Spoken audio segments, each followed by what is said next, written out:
feeds into the grid gets 33 cents a kilowatt hour for that, pays 14 cents for what he uses, and is trying to make it just so he works off his solar system rather than sell it and buy it back. Right. What would you tell that person?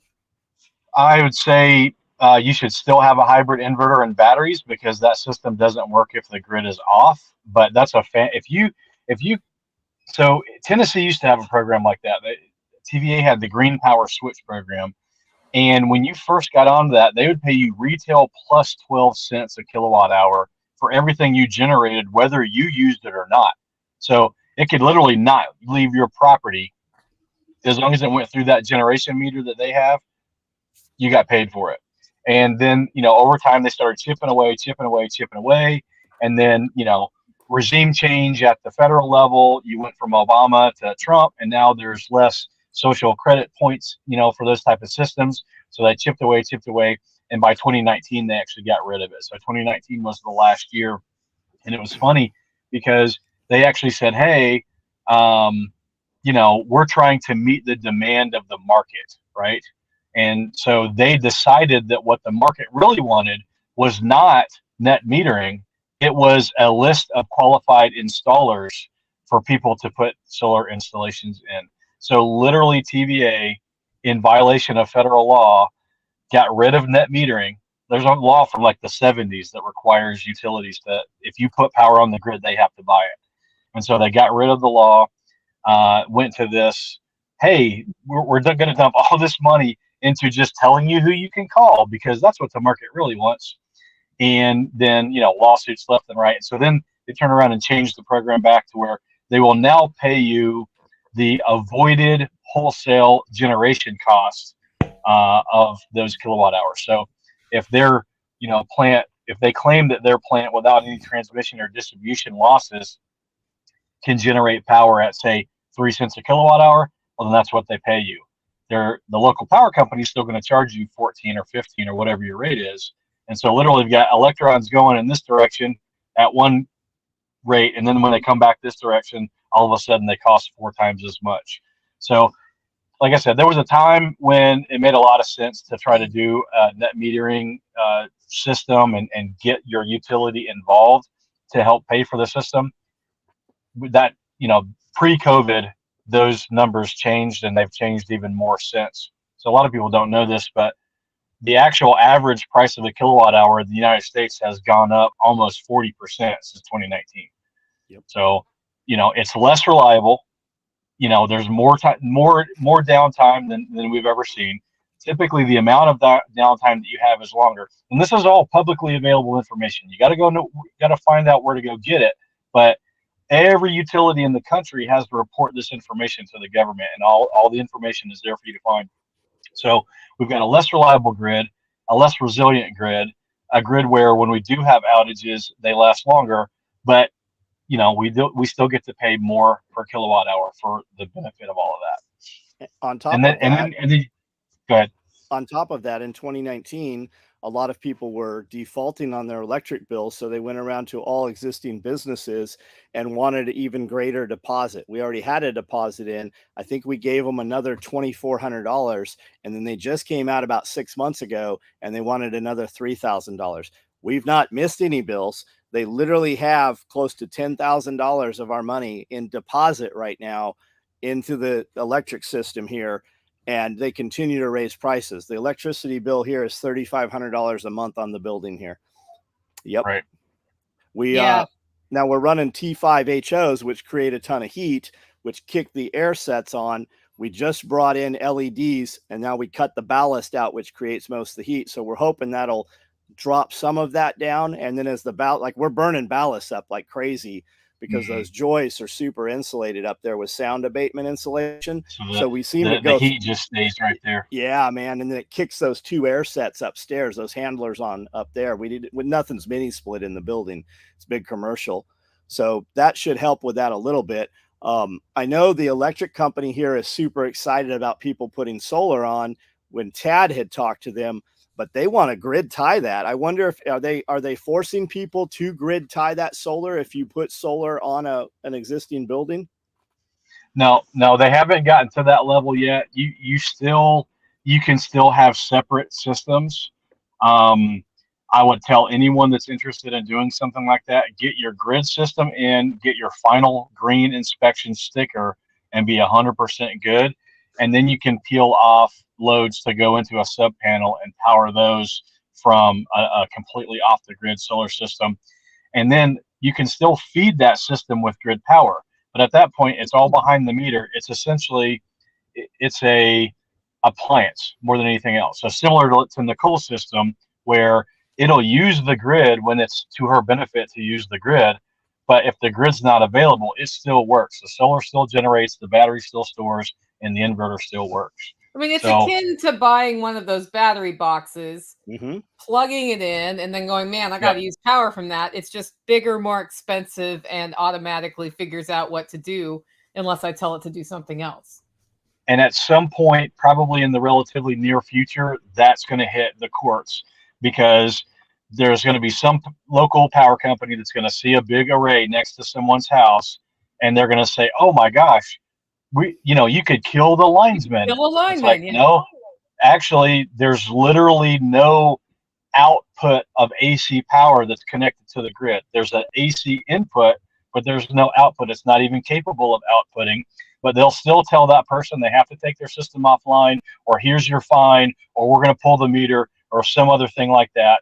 And they're going to do it to the wrong person, and that person is going to sue them. And I think you'll start seeing this go up into the courts, because they want the power. It's way cheaper for you. It's way cheaper for the utility for you to put a grid tied solar system on your house, and for them to just pay you what it would cost them to burn natural gas. Right? They don't have to take out any capital loans. They don't have to do anything except for take your power at 2.5 cents a kilowatt hour and sell it to someone else for 14 or 15 cents a kilowatt hour. So right now, it's still perfectly legal to have those behind the meter systems, but the worse these grid numbers get, and the worse the financials get for these publicly traded power companies, the more likely something like that's going to happen. Have you seen that they won't energize tiny houses now? So I think it's not specific to tiny houses. And at least in Tennessee, you have to have a septic permit to get power. That's actually a state law. You have to have the permit. You don't necessarily have to have the system in place. And so there could be a problem with getting a septic permit without a permanent structure on the land. And that could be the part so I doubt they're saying if it's a tiny house, we're not going to power you up. I think it's probably more related to that septic law that they have on the books. So we heard from the power company. We heard direct from a guy at the power company. He said the sheds, they're not dropping poles for the sheds.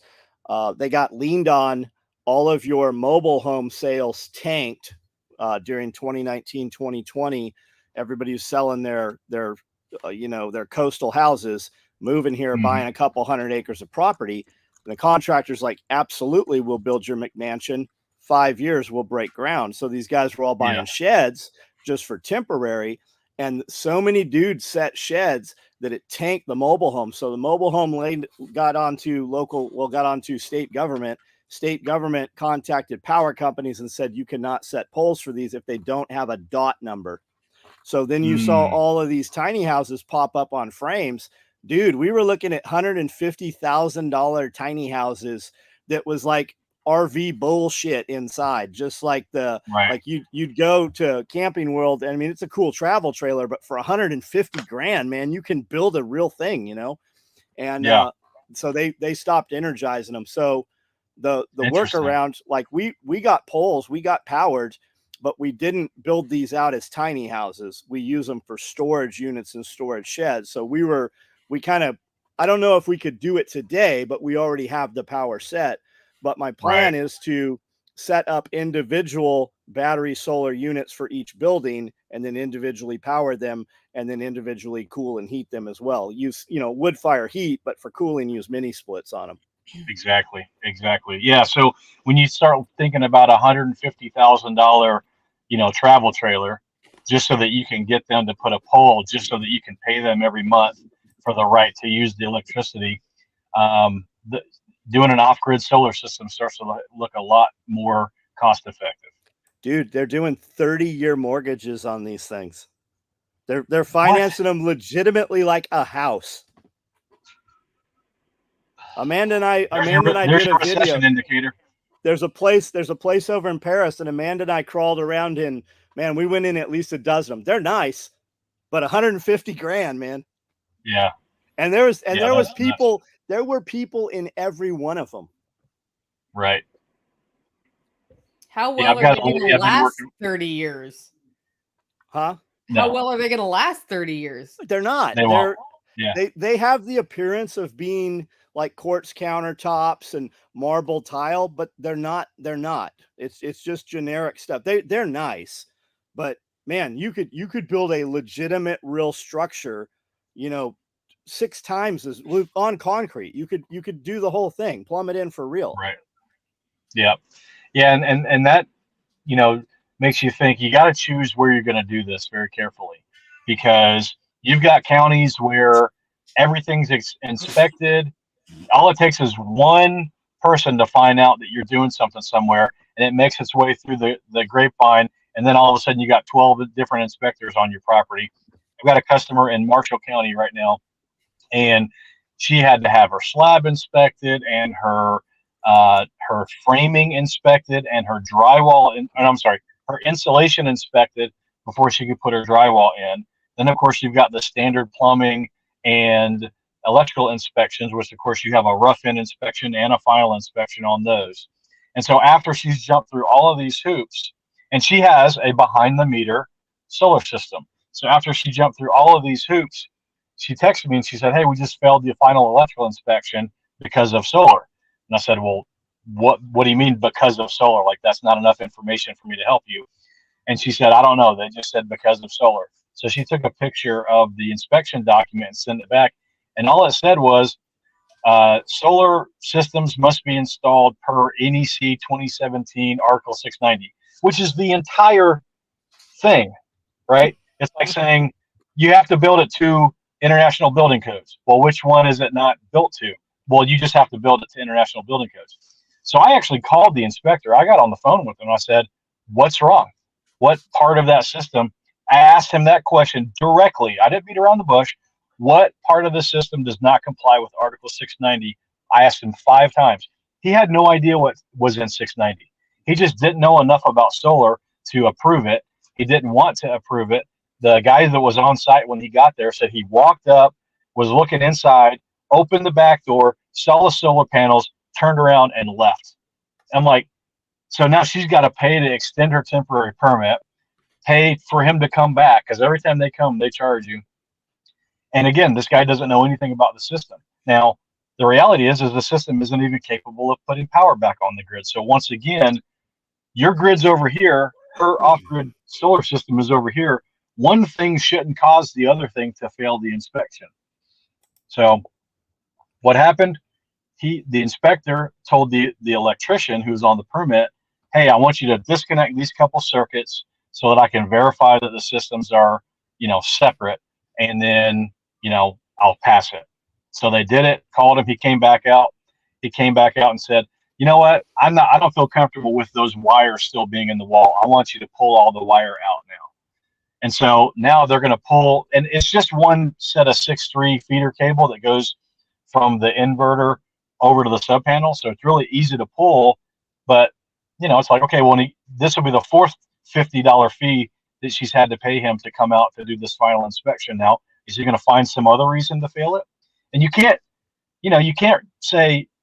call these guys out on their BS, because they have to sign it. Yeah, they have to sign it.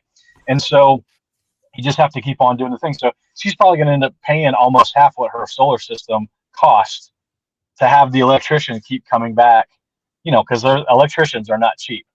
And so he keeps having to come back and do different things just to get this system that doesn't even talk to each other to pass. So I say all that to say, if you're going to do this behind the grid type of system, if you're going to have their grid on your property, make sure you're picking the right place, and just understand that you're inviting potential issues. Like, I would call maybe the local inspector or even the power company before you do that system, if you live in a place that's extra government is your friend, because it's just, I've never in my life, I've worked in Davidson County before, Nashville, and I haven't seen the level of government involvement in a building as I did down there in Marshall County. It's crazy. Also, don't build in Marshall County. We have no codes or zoning for now, but I give it 10 years. They'll co-op. They'll absorb us. Yeah. Yep. Yeah, and it's, I know somebody else who was in a similar situation to that. I don't remember which county they were in, but it might be that same one. I can't remember. And the inspector didn't like that they had moved from out of the county into the county and remodeled this house because money. Mm-hmm. And they kept, every time he came out, it'd be one more thing, one more thing, one more thing. And finally, the only way they got through it was by becoming connected with leaders in that county. Right. And it was literally a money game. You have to become the leader in that county. Yeah. Yeah. And that's how the codes can get you, for sure. Bob asked if he has 1,500 let me pull that up. 1,500 feet between buildings. Is it best to run AC or DC power between the buildings? Doesn't matter. What matters is high voltage. You could do that DC or AC.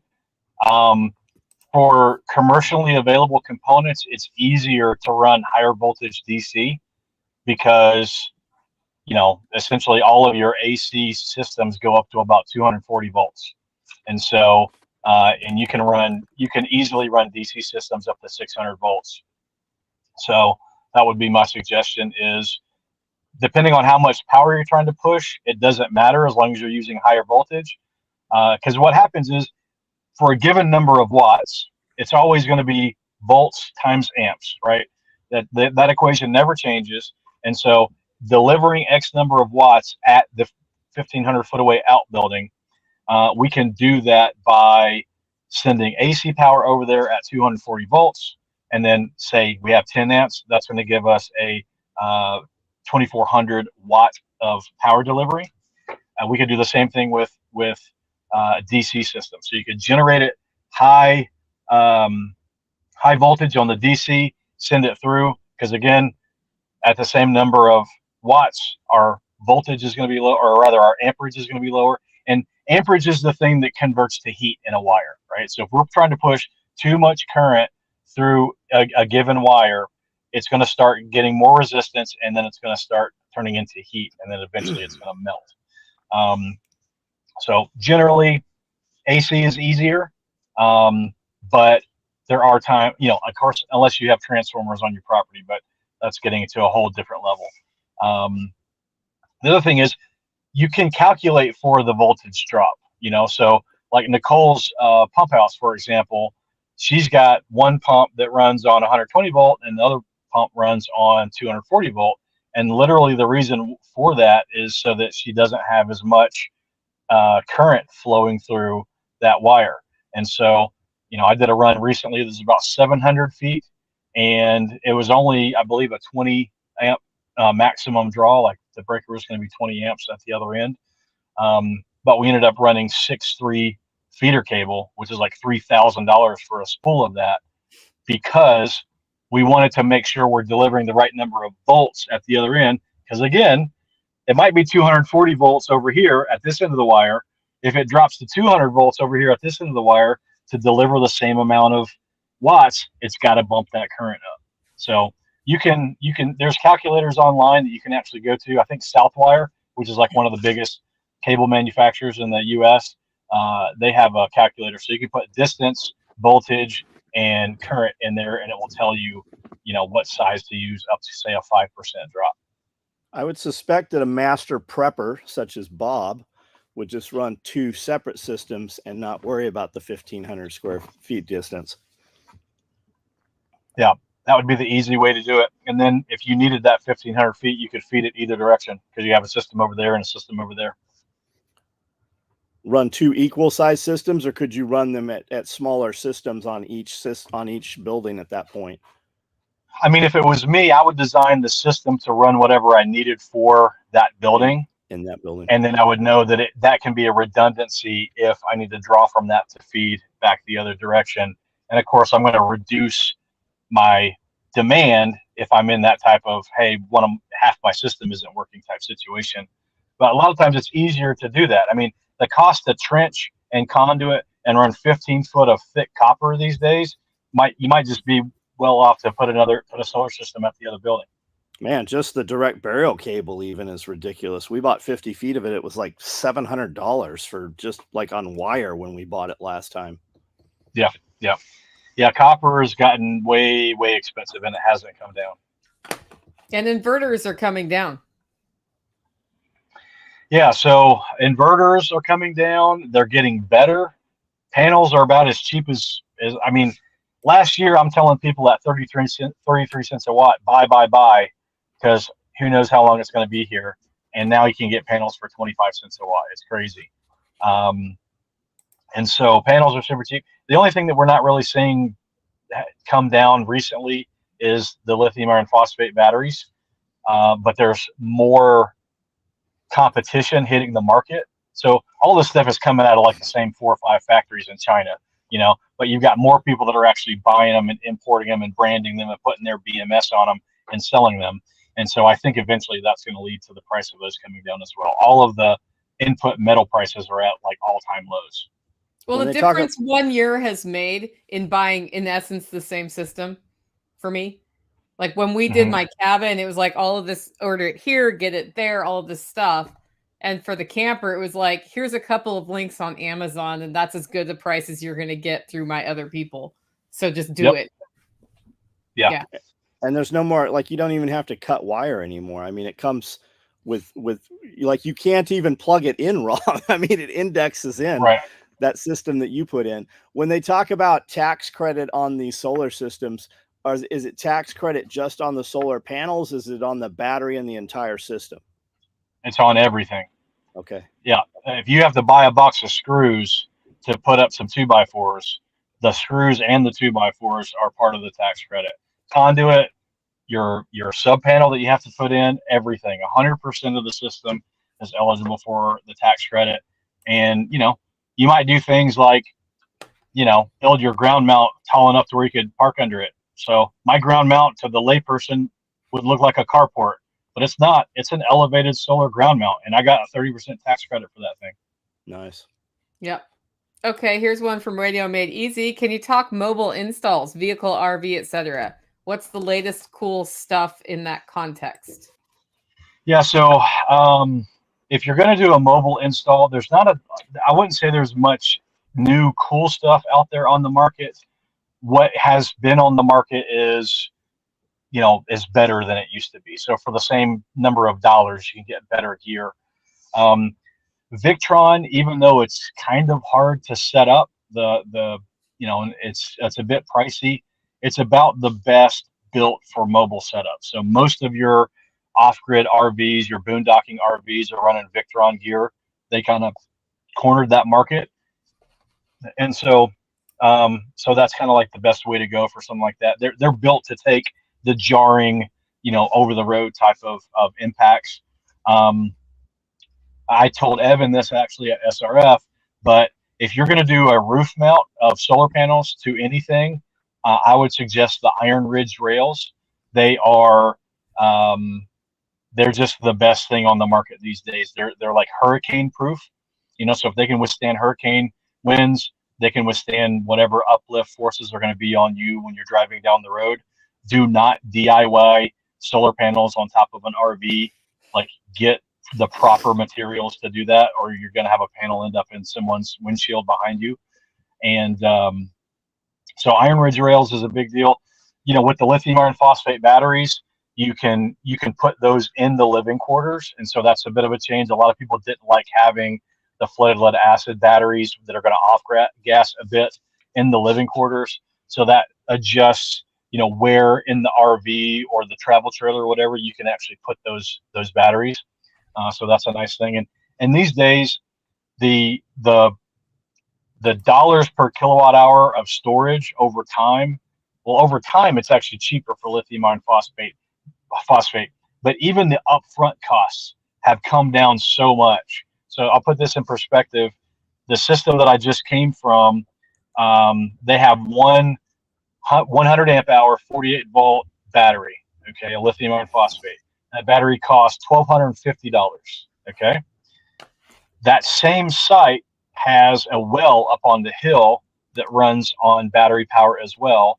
That because that's in an unconditioned space, we used Trojan, I think it was 225 golf cart batteries, which are 12 volt, 150 amp hour batteries. We needed 4 of those to get the same 48 volts as the other system. With the core charge, those cost $1,290. And it has 25% less usable power in those 4 batteries as the one lithium iron phosphate battery.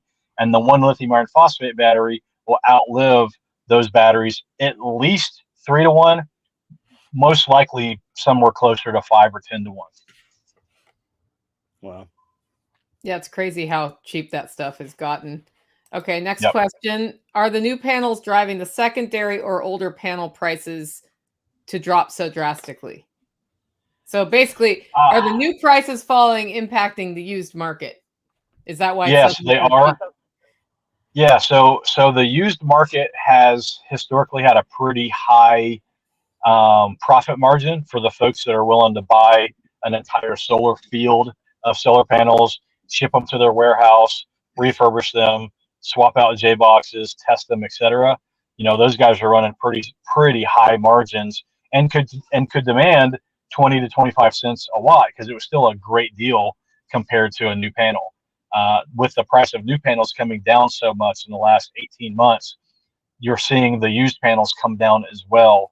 I was just telling someone, one of the vendors at Self-Reliance Festival, that the guy that I deal with in Sparta, he actually has 300 watt panels right now for 11 cents a watt. So that's $33 for a 300 watt solar panel.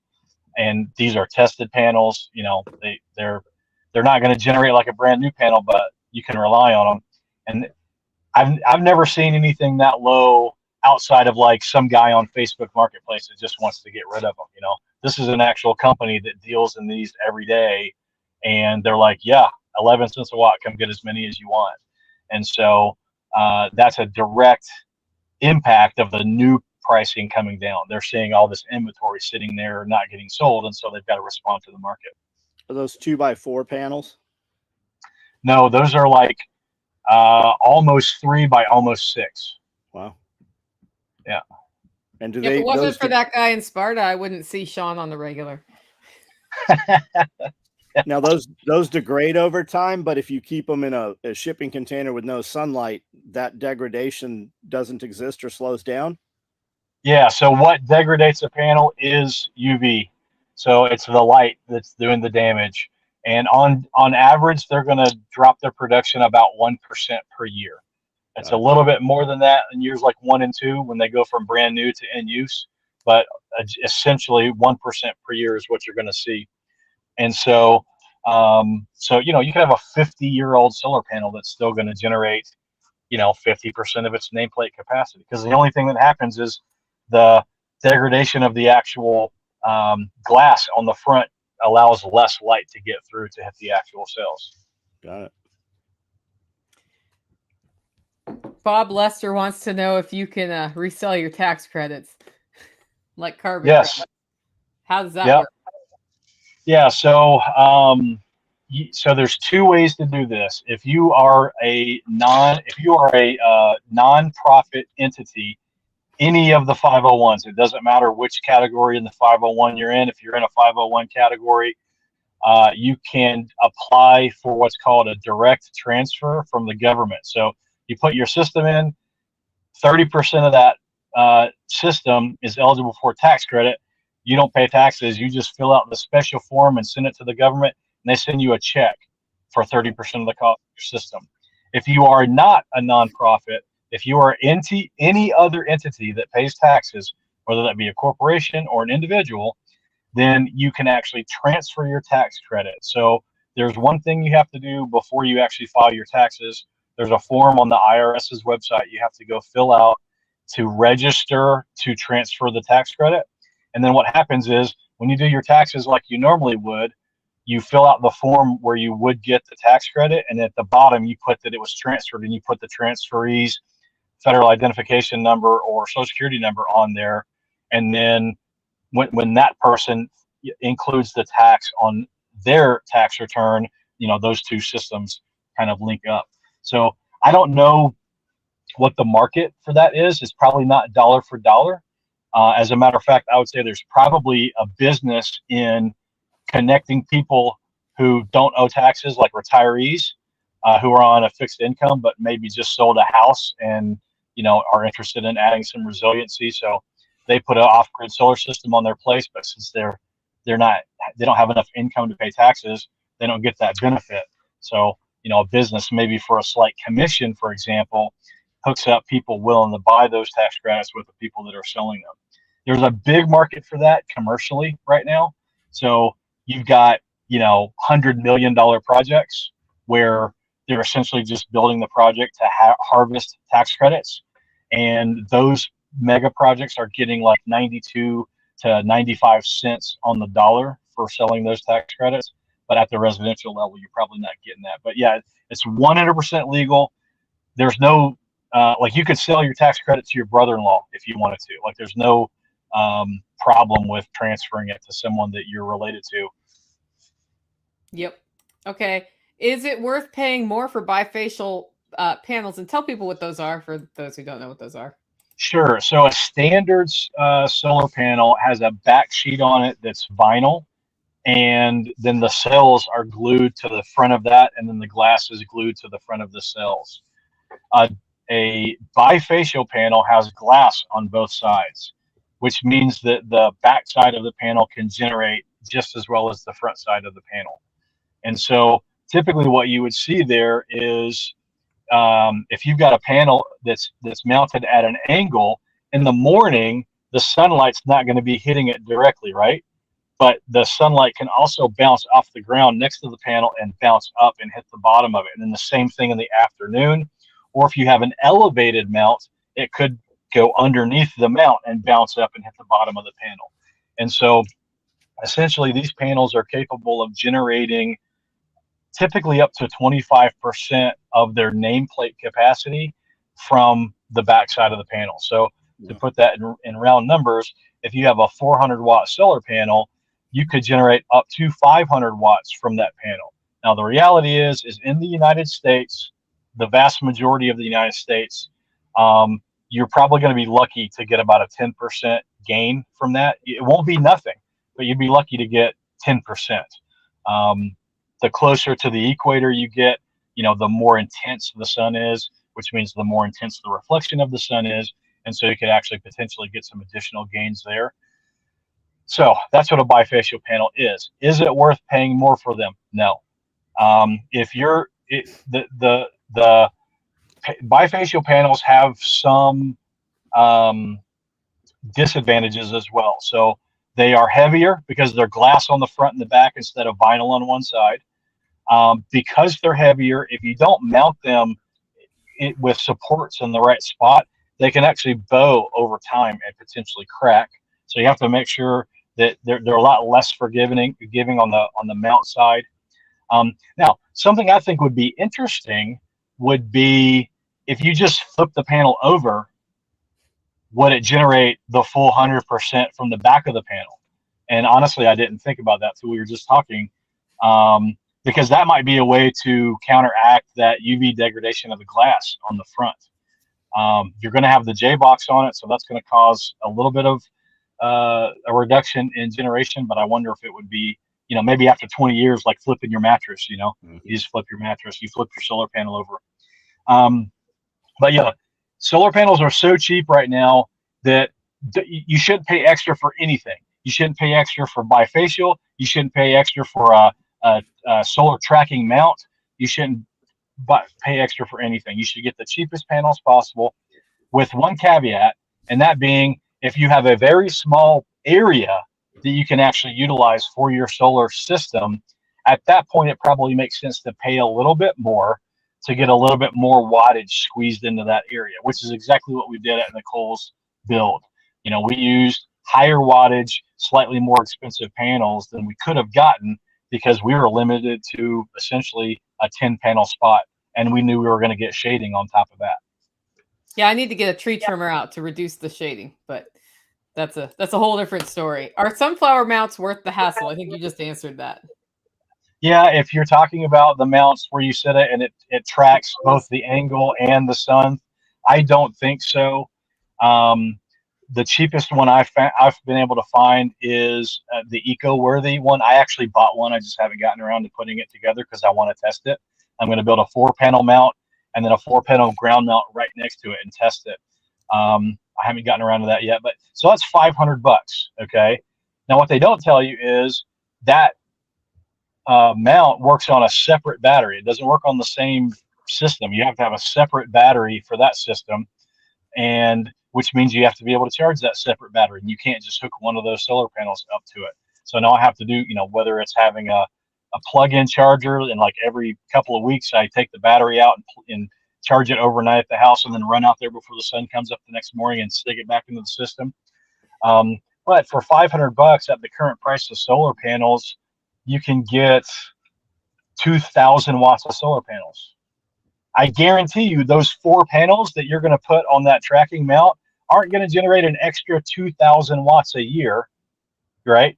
Much less in Tennessee, that would be equivalent to like 8 megawatts a year for those extra 2,000 watts of solar panels. What about on these tiny houses that aren't oriented to the south, right? They're not south, but they run this way. So my long ways isn't oriented properly. Still run solar up there, or we need to ground mount it and face it south? Yeah, so you can go 15 degrees east or west of due south with zero measurable impact of annual generation. Once you go beyond 15 degrees, then you start actually being able to measure the degradation, but it's not a ton. And so, I'd say you could probably go up to about 30 or maybe even 40 degrees east or west of due south and still get the vast majority of the generation that you're going to get. But this is an interesting thing. If you're kind of planning for this, if you have more easterly sun, you're going to generate more in the summer and in the late fall than if you have more westerly sun. So you'll say if 180 degrees is due south, if I've got a system that azimuth is at 150, okay, so it's closer to east than it is to south, then I'll generate more during the hotter months of the year and less during the cooler months of the year, because I'll have less of that afternoon heat bringing my generation down. Whereas if I'm at 100 or 210 degrees, so I'm 30 degrees closer west than due south, I'm going to generate more in the colder months, than that other system would. So that's something that you can plan for.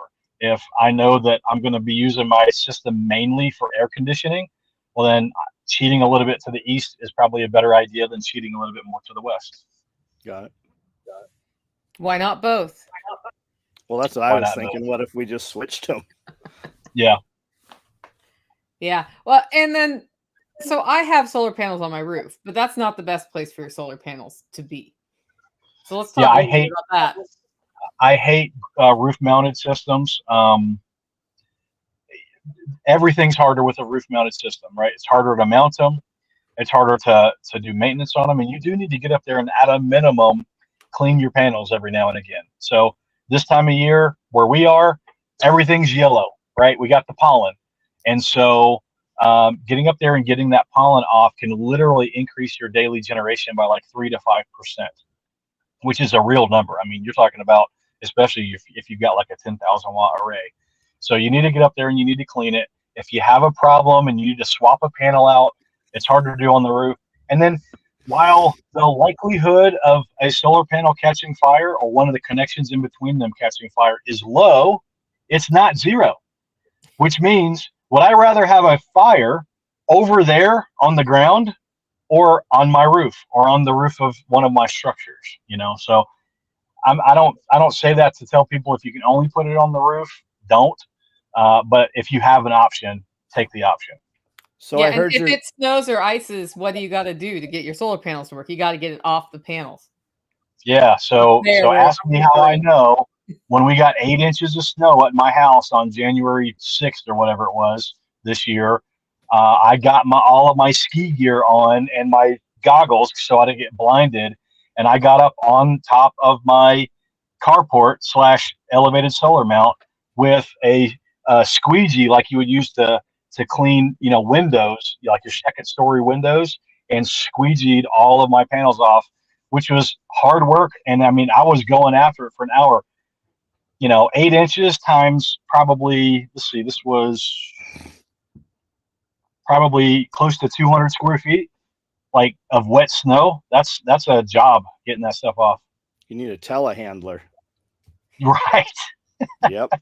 You need a telehandler. I heard you're going to be in Ohio next week. Yep. Oh, really?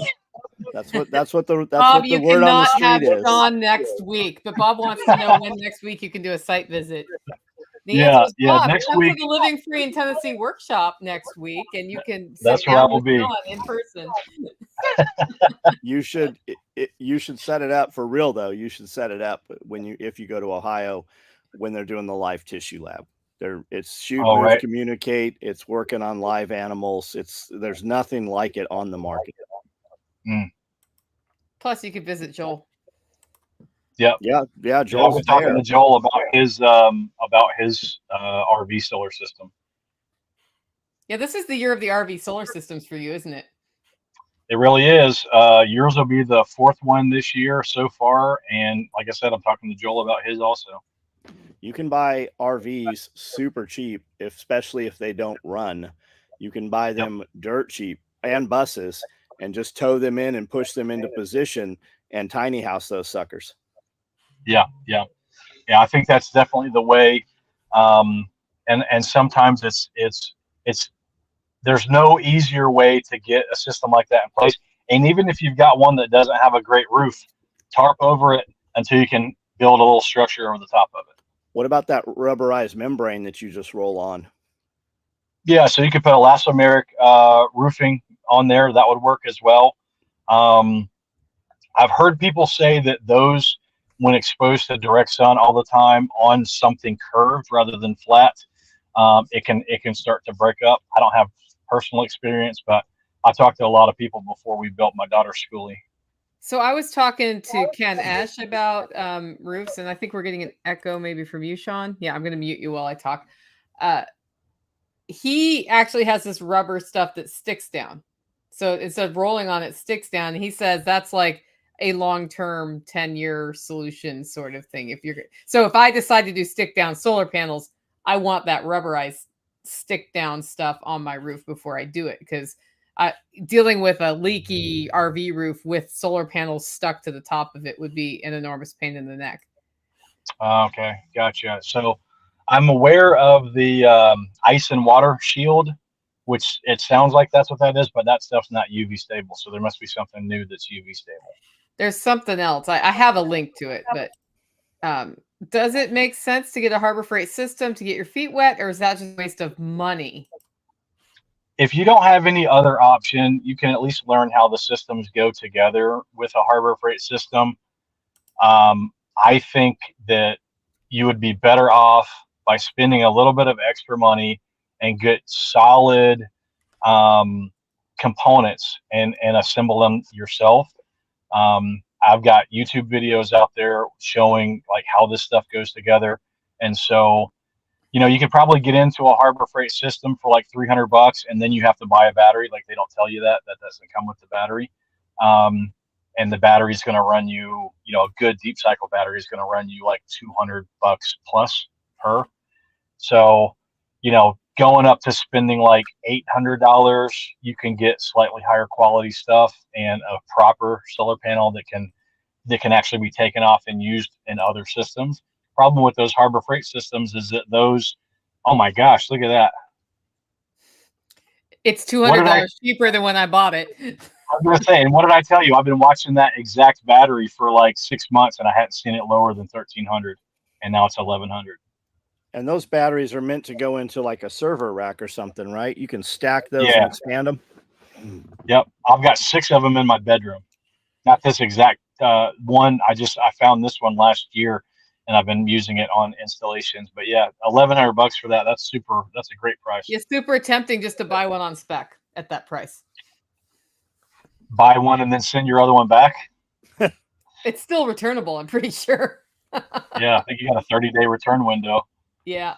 Or maybe just call them and say, hey, let's save us both shipping and you just give me $200 off. Price match this. Yeah. I think that's an excellent idea. Yeah, I'd do it if it was me. Wait, okay, hold on. The alternative is I pay my guys in my warehouse to ship you a fresh battery for free, and then I have to pay to go over your battery when it comes back in. Yeah, okay, I'll take the 200.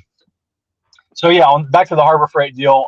Like I said, if you just want to get into it for like under $500, it's a good way to understand those components. But for a little bit more money, you can get much better components that are going to last longer. They're going to be interchangeable and expandable. So those Harbor Freight panels almost don't work with anything but a Harbor Freight charge controller because they're just not, they just don't have great output. So there's a very tight voltage and amperage window. And a lot of these charge controllers, you have to have a minimum amount of volts to start charging. And then, of course, there's a maximum amount of volts that you can put through that charge controller. And so if you go get a nice system, you know, a Renogy Rover 40 amp charge controller, which I think you can get those for like $70 these days. It's got to have a wide range of voltage input, a wide range of amperage input. It can work with 12, 24, or 48 volt battery systems. And so that's just one example of replacing the super cheap Harbor Freight version with something that's a little bit more expensive, but it can do so much more stuff. Because once you learn about this, you're going to want more. It's addictive. Like you're like, oh man, look, the sun's out today. I'm getting free power again. What can I do with all my free power that I have? You know, I put it in my garage to charge my batteries, and now I want to run the rest of my garage, and now I want to run the east half of my house off of it. Now I want to run everything but my air conditioner and my hot water heater.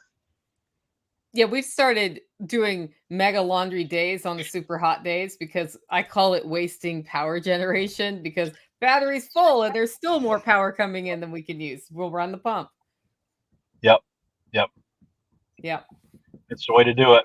Tag called me a solar power Nazi. He's like, you've become a solar power Nazi, just like my wife. Yep. That's how it is. So do you need to see the bus to give Red Flyer Media a consult on adding a panel or two to the bus? No, just tell her to she'll be here next week. Yeah, I was going to say, Rebecca, just take a. Oh, if you're going to be there next week, I'll just look at it next week. I don't know if she'll be there here with the bus, though.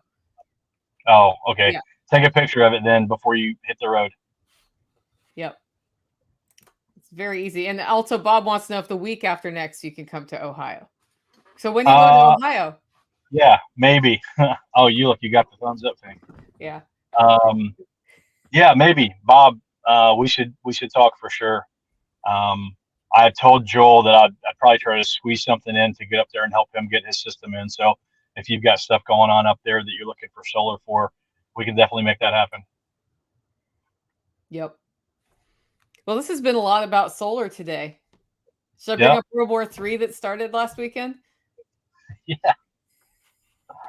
Do you come to White House? White House, Tennessee isn't far. Sean, how do people get hold of you if they want a consult? Let's just get that out in the open right now. Sure. So hackmyhomestead.com. There is a form for design. So there's a form for me to do the full system design. And there's another form called troubleshooting help. And so that's kind of a catch-all for everything else. So sometimes when people get commercial solar quotes, not only do I understand the solar side, but I was in heavy industrial construction for 23 years. So I dealt with multi-million-dollar, multi-year contracts. So I understand how to read contract language. If you've got one of those 17-page long solar contracts that someone sent you and you're considering it, it's probably worth paying me an hour of my time to go over the contract with you to make sure that it's, real in terms of what it's going to generate. And here's a really important one, that you will actually own the system. I reviewed a system for a guy recently where he was going to pay for it, but the company installing it was actually going to retain ownership of the system. So they were going to get the tax credit. He was going to pay for the system, for their labor, their profit, their operating expenses, the whole 9 yards. And then they were going to take the tax credit from them. So just amazing what some companies will do. But that goes to everything. If you've already got a system and you want to expand it, if you've got a system and you've installed it, I've had people call me and do FaceTime videos walking through their system so I can make sure they're not overvolting one of their charge controllers or have their polarity switched or whatever. I do that as a service as well. So both of those forms can be found on the website. What other kind of scams are you seeing out there? It seems like there's a ton of guys marketing solar systems to homeowners. What's the things to look out for? Yeah, the biggest scam is just cost of the system, you know. So the number one thing I'm seeing is someone that they're receiving like $20,000 to $30,000 worth of components. They're getting a quote for $90,000 to $120,000. Okay, and so generally what I'm seeing is half the price of a system is profit and overhead for the company. Half of the remainder is labor. So only 25% of the actual cost of the system is the components that you're getting in. I'm also seeing substandard components. So when you do finally get a material list, I've had those sent to me and I'm going through and I'm like, these are garbage solar panels. Like for that price, you should be getting high efficiency, you know, great warranty panels, not some company that just started doing business 3 weeks ago out of Taiwan. And so that's a big deal. You got to look out for what are you actually getting for your money. There's been several stories out there of people where like the guys are literally walking through neighborhoods with like tablets, right? Yeah. And so they ask you to sign to approve them sending you a quote, okay? And then they send you the quote. Now the problem is the thing that you signed was you agreeing to buy the system unless you give them a cancellation of the contract you just signed within 24 hours of them delivering the quote. So I've seen that. I've seen that a lot. Yeah, when they say, "Here, sign right here, so we can give you a quote," you say, "Get the heck out of my house! I'm not signing anything. Here's this burner email address I just made that you're going to be allowed to send the quote to. And if that's a problem, then I'm not doing business with you anyways." That's There's the big a lot of scam right scamming now. going on in California with people quoting the system, getting half down, and then ghosting. And that's Yeah. another one where, you know, checking the references helps, but even then, some people just are doing that. Yeah, I'd say what you really should do if you're not interested in doing the work yourself is you should buy the components and hire an electrician to do the work. Okay. When we did a grid tied system in East Tennessee back in 2019, that's what I did. I bought all the components. We did all of the DC wiring, everything up to the inverter.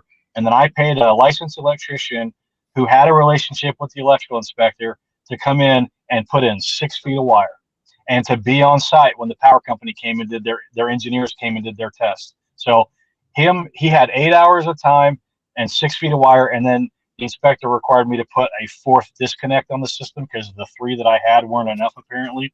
And so I just paid him to do that. But literally, he was at my house for about 8 hours total. I paid him $2,500, and it was money well spent. I think that's the best way to do it. If you really want to get a system like this in, call around, find a local electrical company that has a solar division that will basically just do the work on you for you on a T&M basis, and then you buy the equipment. Buy the equipment, hand them a one-line diagram, which, by the way, is part of my design package, and then just have them do the installation. That's the best way to do it. And you can pull a consultation permit on electrical things as well, which can help you gauge if your electrical inspector is a problem. Right. Yeah. That's a big thing. Whatever the normal fee that they would charge to come out and do your actual inspection, yeah, they'll come out and do a consultation with you and tell you, you know, you should do this, you should do that, and you'll find out really quick whether or not, yeah, like you said, Nicole, they're going to be a problem, whether they know it, whether they don't, and are just, you know, going to make your life a living hell because they don't understand what they're talking about. I mean, now that we have such a great electrician in our immediate area, I haven't had to do that anymore, but definitely before Matt was in the area, it was like, okay, consult permit, tell me what to do the thing, and then it was always fine. And I think if we had not done the consult thing, even though we were doing what, like our electrical supply shop knows what we're supposed to do too, it would be a problem. So now Matt just does it. It's really hard for those guys to fail something when they came to you before you started the job and told you how to do it, and you did it that way. Yeah. Well, and they like our inspector. The good thing is his motivation is clearly safety and not gotcha. Right. So for at this point, we have somebody in that spot that's easy to work with. Yeah. Yeah. So you mentioned World War III earlier, Nicole. If you guys want me to like change gears for you real quick. Yeah. So since we've been on this call, the grid has experienced 7 cyber attacks. On average, they happen about every 6 minutes. And if you were at SRF, you would have heard Angry American talking about how you've got these variable frequency drives that are computer driven in everything. Every power plant in the country has one doing one thing or another, whether it's switchgear, whether it's opening up the coal yard, whether it's actuating the natural gas, whether it's opening up the gate valve so that the penstock can fill with water in a hydro dam. All of these things are made overseas. A lot of people say that there's malware built into all of this stuff. And the problem with the grid is if the grid goes down, the more of the grid that goes down, the harder it is to get those pieces back up. And all you need to do is overheat some of these massive transformers. Like people talk about, physical damage, like shooting them or bombing them or whatever, like that. Then those things have happened in the past. But the reality is that all you need to do is cause it to overheat itself. And if the right things melt, they're done. And you have to wait to get a replacement. And right now you're looking at 100 to 150 weeks on some of these bigger transformers. That's what the lead time is. And one of the things that I mentioned recently was our whole economy and everything that we do is based on power. Clean water is based on power. Sewage treatment is based on power. Our food system is based on power. Everything is. And so if we start losing chunks of the power grid, the ability of the United States to generate enough production to pay what we would offer to another country to send us transformers out of their fleet, for example. Right now, if we called up anyone and said, hey, we'll send you $1 trillion, to send us 5 super transformers, they're going to be on a ship. They're going to be on their way. But if a third of our grid gets damaged or more, I don't think that we're a good investment as a country at that point. I don't think that we're going to get as much help as we probably feel like we're going to, even from the people that we consider our allies. They're our allies because we're the powerful one, right? We're the one that has all of these forward deployed troops and carriers and everything else all over the place. If the time comes where those guys are trying to get home because they can't get a hold of their family, I don't think we're as good of an investment anymore. And so I think people need to have at least a little bit of power resilience on their property, some way to keep things going, even if it's just the amount of time to keep things going while they figure out what the long-term plan is. We're coming into summer here in Tennessee. I think it's like 86 degrees today. When it's 96, we're going to want power to keep us cool.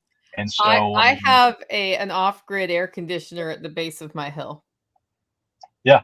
Yeah, you do. I've actually driven past it before and been like, what's that? You ever sat in it? Yeah. Yeah, it's crazy.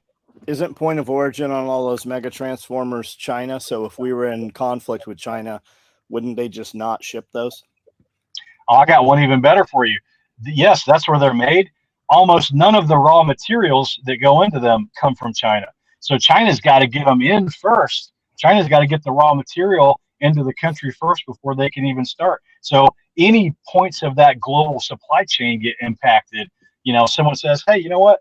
We're not going to send you this rare earth metal that you need in China to be able to, to make the switch that makes this whole thing work. Globalism has its benefits in keeping the cost down for everything. But if stuff starts hitting the fan, then that's just a lot more links in that chain that can be broken. And aren't those viruses? Didn't the United States put those out there when we tried to overclock Iran's nuclear generation system? They were using those controls. we had that, and then that virus supposedly got loose out in the world and is now affecting us also?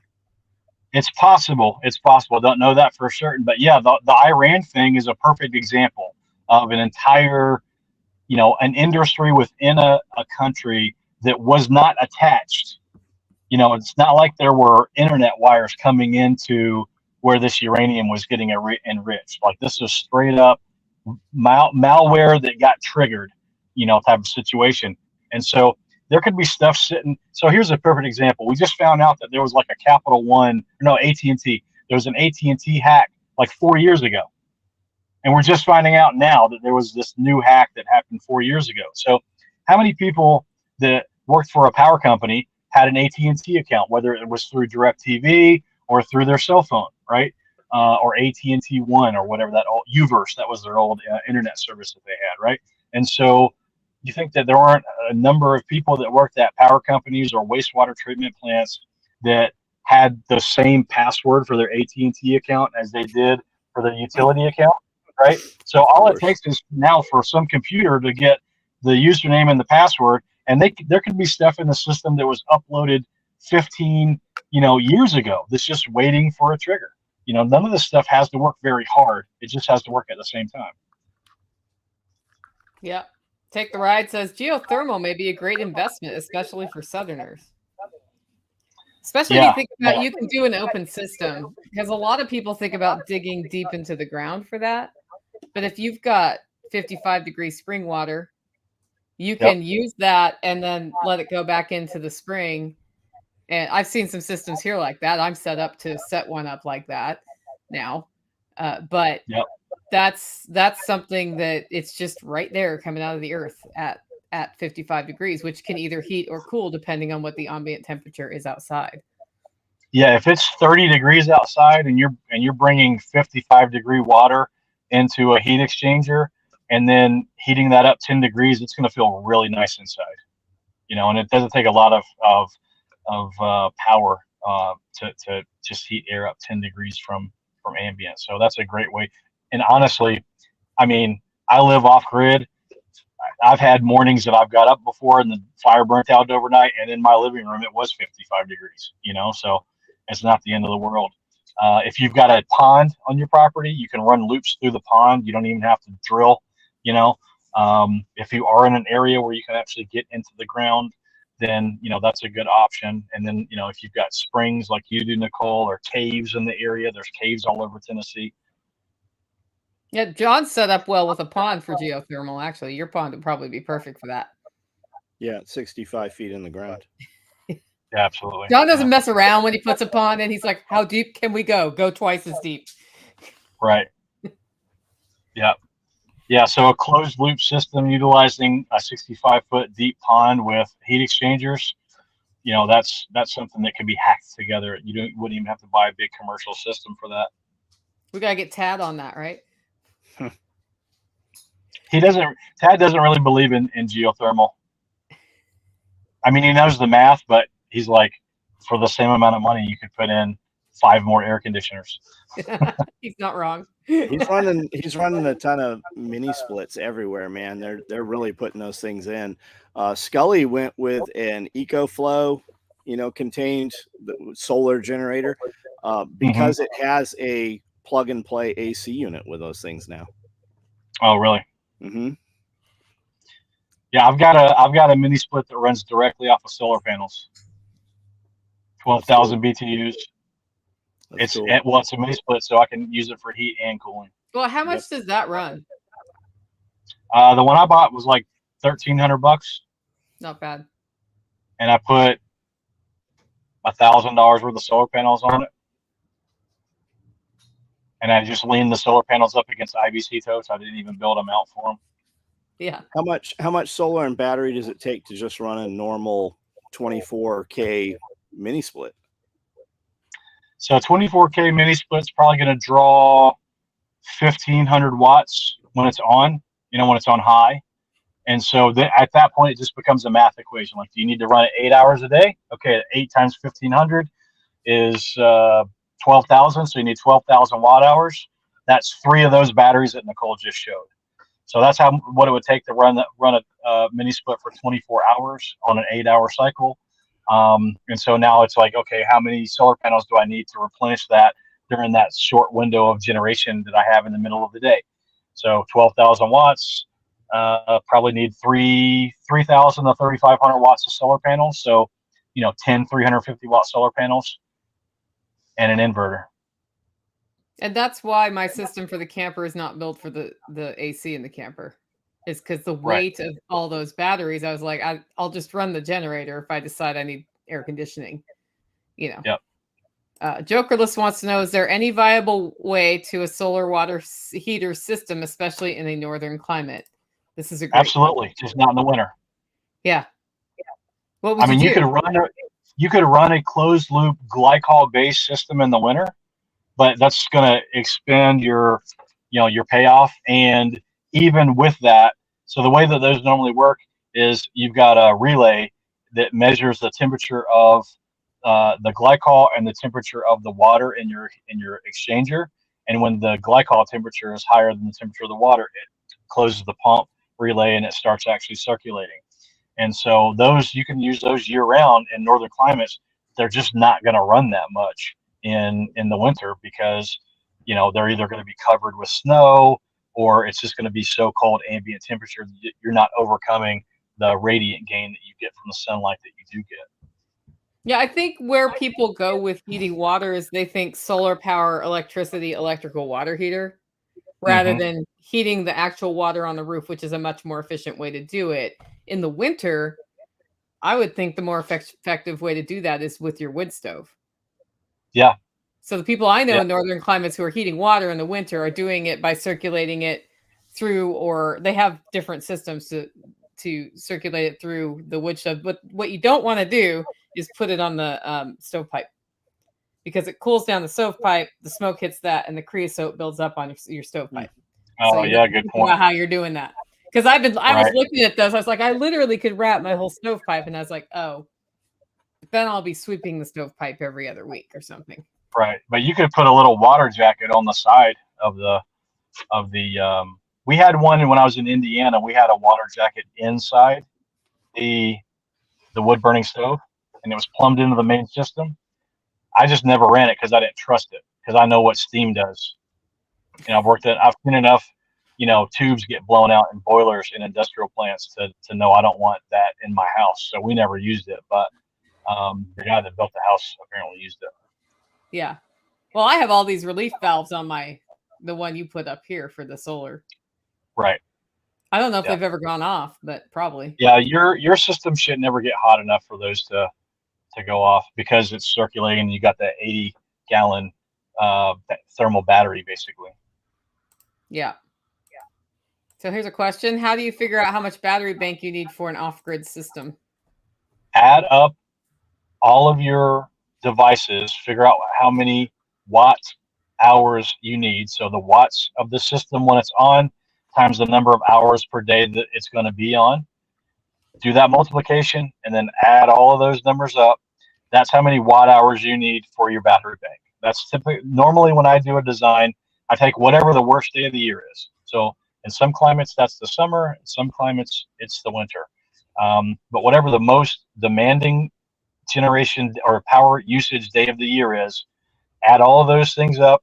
That's how big your battery bank needs to be. Now you can double that number to give you a couple of days of autonomy. You can increase it by 10%.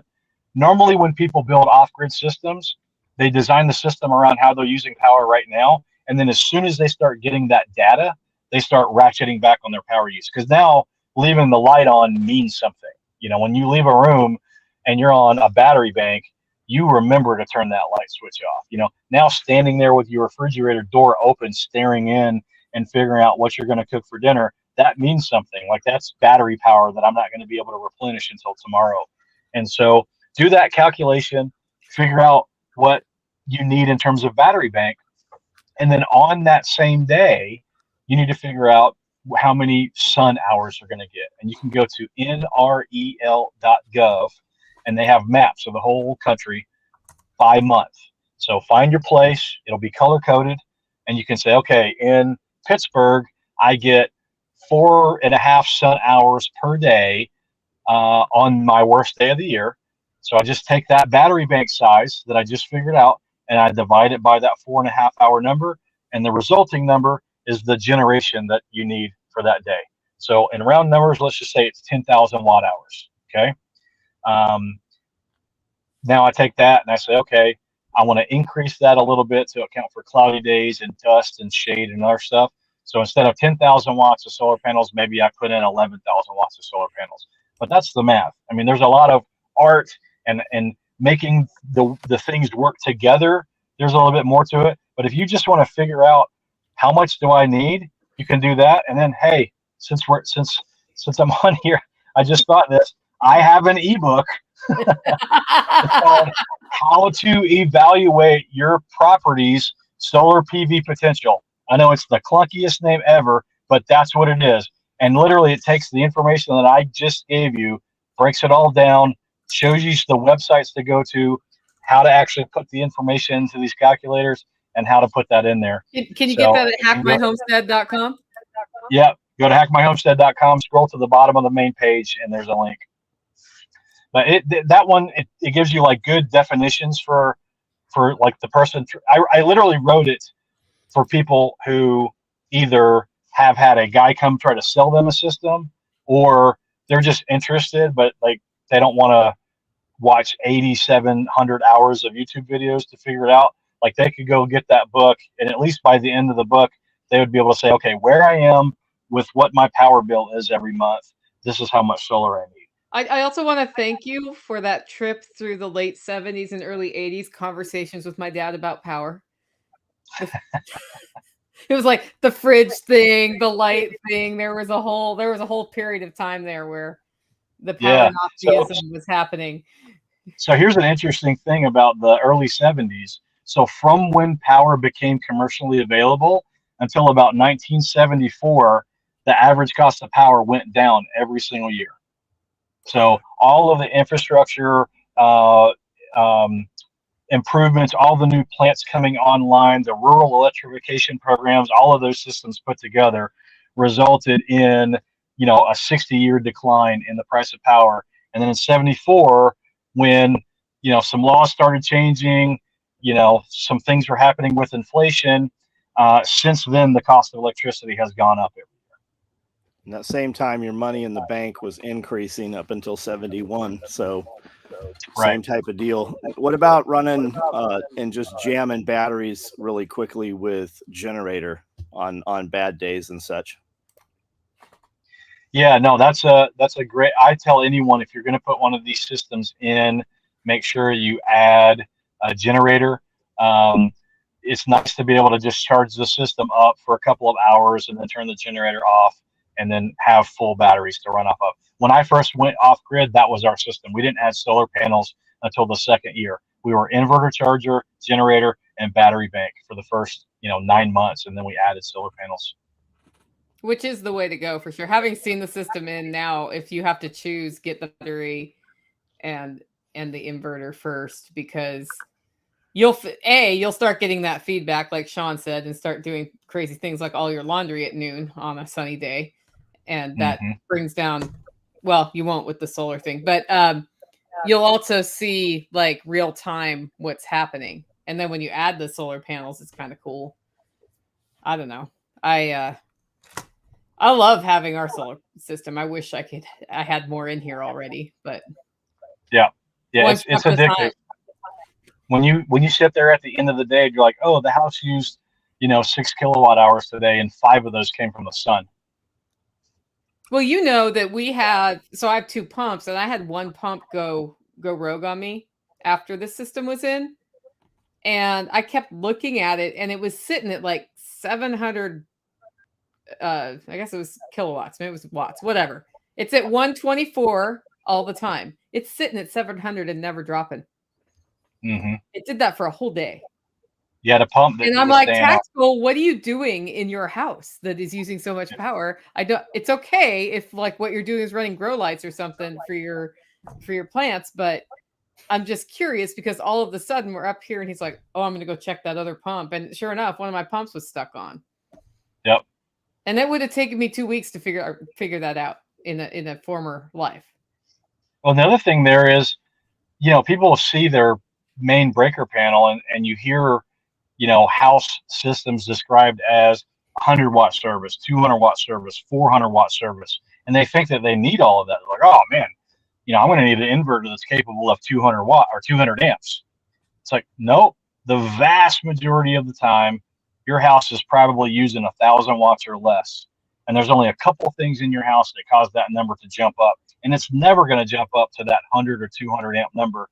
The reason why you have that breaker is because code requires it for the number of circuits that's below that. So you have to have your bus bar in your panel has to be rated for a certain amount for the number of circuits that are on it. That's the reason why you've got 200 amp service to the house, not because you are ever going to use 200 amps of actual power. Yeah. So when we put in my roasting shack, it's on separate electric service, and I would turn on my roaster and the lights in my house would dim. And I called the power company out and they're like, well, how many amps are you using? I said 70. They did not believe me. So they went up to the pole and measured it while I had the roaster on. And sure enough, it's pulling 70 amps. And the guy's yelling, she really is using 70 amps. And then they increased the size of the transformer at the pole, which it's still probably not. If I ever go up to 400 amp service here, it's not going to be enough. But we'll see. I don't know if that'll happen. That was the long-term plan. And we were going to bury all the wires. But now I'm like, we could just keep peeling off on the solar here. I don't think the roaster shack will ever be on solar unless something significant changes. But yeah. That'd be tough. Are Victron charge controllers worth a shit? Yes. Are they worth 2 shits? Yeah. So there's other charge controllers on the market that are cheaper for the same kind of output. One of the nice things about Victron is it handles high amperage input and high amperage output, and it does that really well. Most of your high wattage charge controllers are high voltage charge controllers. They don't have a big range of amperage that you can put into them. So what that means is that you can do a lot of different things with the way you configure your actual solar panels. Now, the bad thing about Victron is that although they are great in that range, if you go outside of that range, you will burn them up in a heartbeat. And I know that because I had a customer that had a Victron charge control, and I think the max amperage on it was like 480. And we did the math on like how cold it was that day and all the panels that he had to put together, and figured that he probably would have maxed out at like 487 watts or volts, 487 volts, and it fried his system. And this was like a $2,500 charge controller. So yeah, they are not bad at all. I don't have anything bad to say about Victrons other than they can be tough to dial in from the programming side. Not the charge controllers, but the inverters can be tough to dial in on the programming side. I like the all-in-ones. They're smarter. They've got computers that kind of do all the work for you. But yeah, nothing bad to say about Victron. Okay. Back to World War III. EMP versus solar. What say you, Sean? Yeah, so there's 2 schools of thought here. The first school of thought is that the E1 wave of an EMP is going to fry all your solar panels, and there's nothing you can do about it, so there's no sense in even trying. The other school of thought is that your system will survive E1 and E2, and it's E3, which is what creates the increased voltage in long runs of line that will hurt you. And so in that place, you just need something to shunt it off. Now, I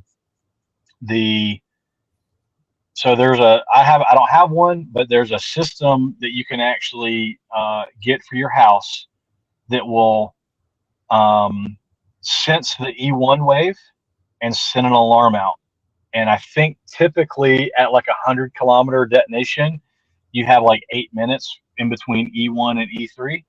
And so if you were fast enough, you could go just turn everything off in the house, in the solar system, and then you wouldn't have a problem. Okay, because if it's an open run, there's nowhere for that voltage to go through and blow stuff up. Now, what I do have in my system is an EMP shield. Whoa! And so the way the EMP shield is supposed to work, and we haven't had an EMP yet, so we don't know for sure. But the way that it's supposed to work is as that voltage comes through, when it hits the EMP shield, which is tied into the same wires that would bring that surge through, it shunts that to ground, and it becomes the thing that breaks. So it basically sacrifices itself for what's downstream of it in the system. So now the good news is that that works with a lightning strike as well. So if you were to have a direct lightning strike that induced current in that line and it ran through, again, the EMP shield would break. And I have actually experienced blown out inverters from a lightning strike before. Ask you how you know. Yeah.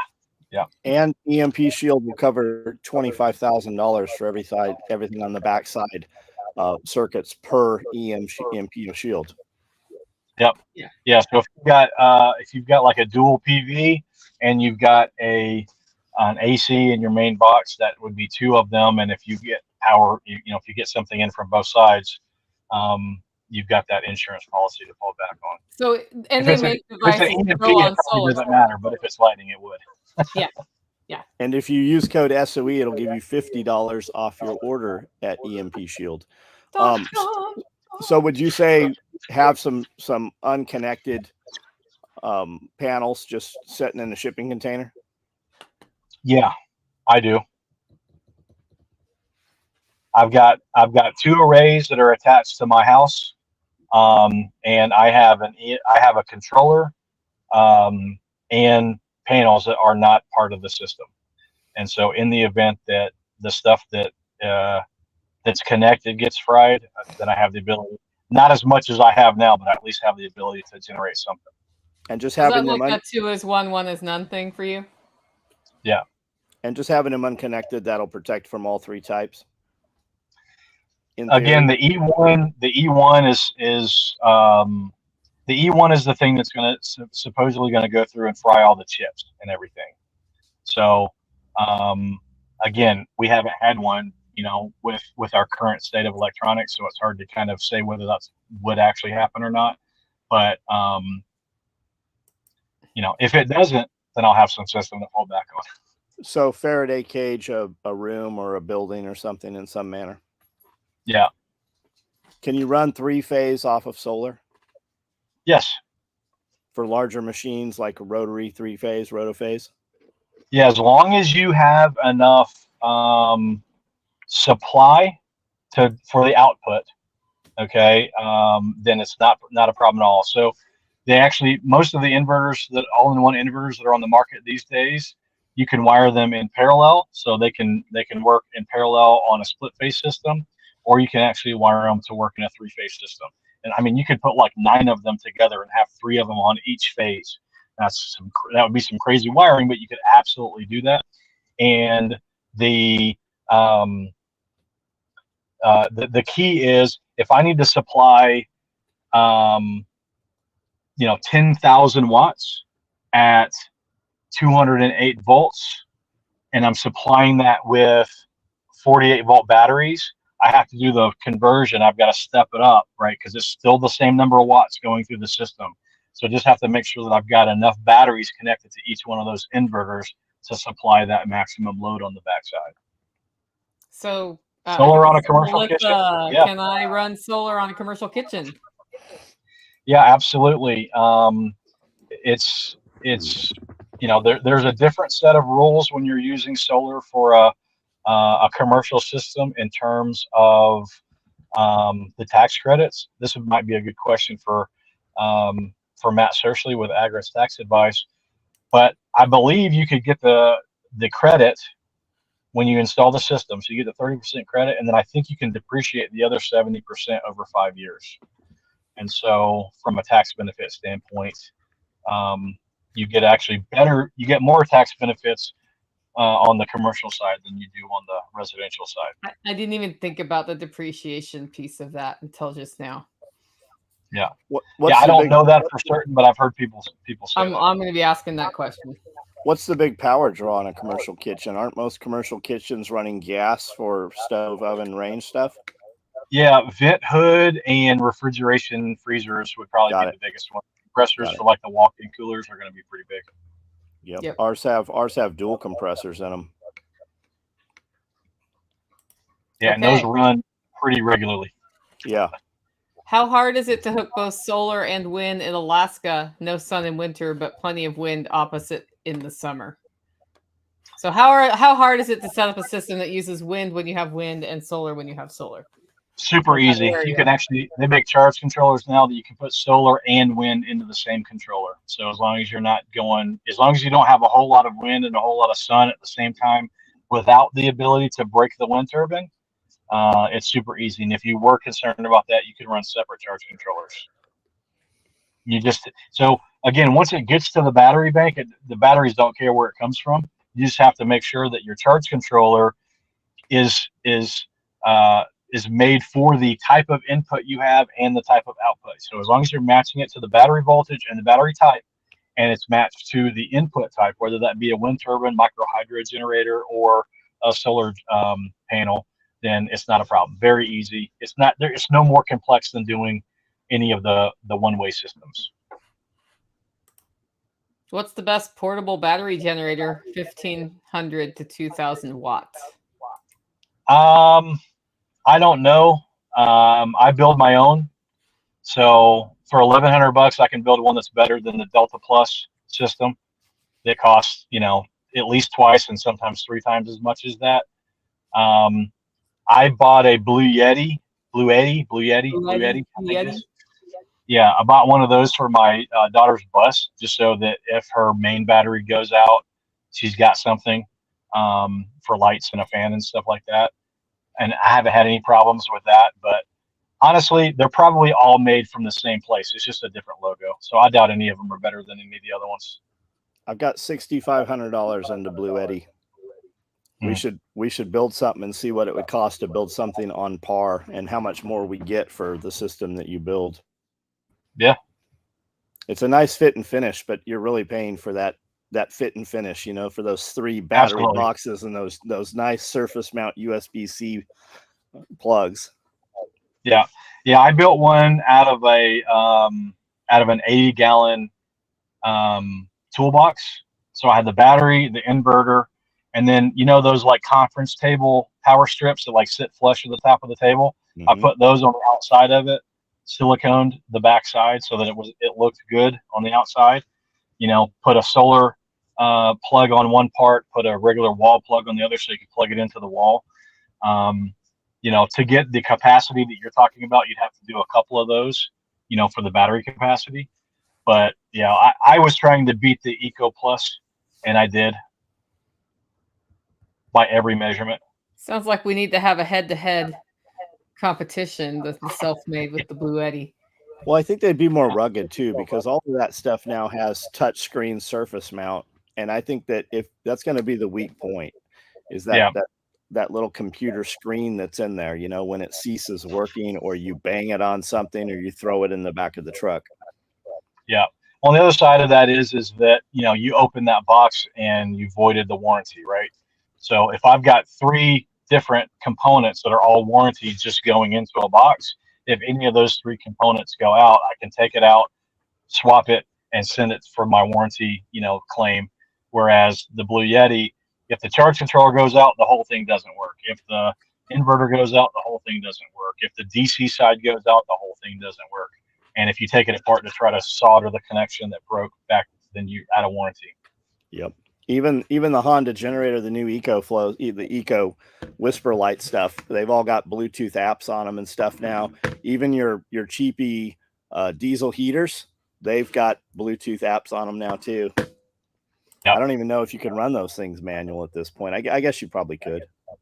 I've got a diesel heater with an analog knob. And an app? No. Got it. Yeah. On, off, and turn. Yeah, tons of that stuff now doesn't have that on there. Yep. Have you messed with any of the wood gasifiers? They've got a turnkey unit that's got a little Honda generator on it with a firebox. No, I haven't. I looked into those years ago because obviously in the part of Tennessee that we're in, there's twigs on the ground everywhere. And so my thought was I could just charge my system up off of that. But then solar panels got cheap, and I was like, I'll just buy more solar panels. Mm-hmm. Yeah, I haven't looked into them. And 4 or 5 years ago, you could get a 6,000 watt system with a Honda generator on a dolly cart, and it was like $6,000. I kept 2 tanks around with the intention of making a gasifier for at least 10 years in the pile of crap on my property. We've got a guy there's a company that does firewood processing, and they run a wood gasifier, and the gasifier system actually provides the electricity for the whole facility. You guys drive past it on 641 every time you come here. Oh, interesting. And their operation keeps growing and growing. Yeah, that's been a technology I've been super interested in too, Sean, just because of, maybe we should do a thing with that. Yeah. I think it'd be neat. I mean, if you look at like Wartime Farm during World War II, they were taking all those old ambulances and converting them to wood gasification too. Oh, I saw a guy with an old Ford truck flatbed, and he built the gasifier on the bed of the truck and drove it around. Pretty neat, yeah.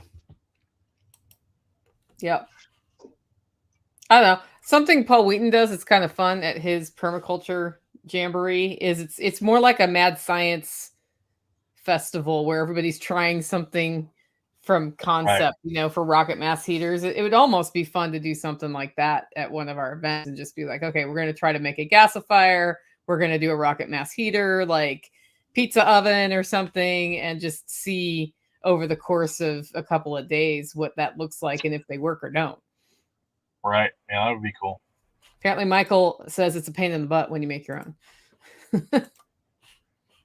Yeah. So this person, Jokerless, says, friend of mine built a gasifier system, which he hooked into a Dodge 318 and uses it to heat water for his in-floor heating system. Oh, interesting. Mm-hmm. I was more interested in like, you can use it to power a vehicle to move around or any of those things. Yeah, my interest in it was charging the battery bank up. Yeah, and I can see that. Because I can see in the winter, my system's power goes out, it's icy. Now I'm using the generator. Right. Is there another way? And we're burning wood here all the time. Mm-hmm. At that point. So Dean Dupree could build any of that stuff. Well, he's a smart dude. I think gasifiers are the ultimate resilience. Yeah, they really are. You know what? Turning your power off for the weekend and surviving is a good first step. It's amazing what you can learn in that situation. Anyway, well, it looks like we're coming on 2 hours here, guys. Let's go once around the horn and we'll wrap up. Let's start with you, Sean. All right. Yeah. I don't think I have anything to add to the conversation other than we did not talk about vermicomposting toilets today. That's my new thing for this year.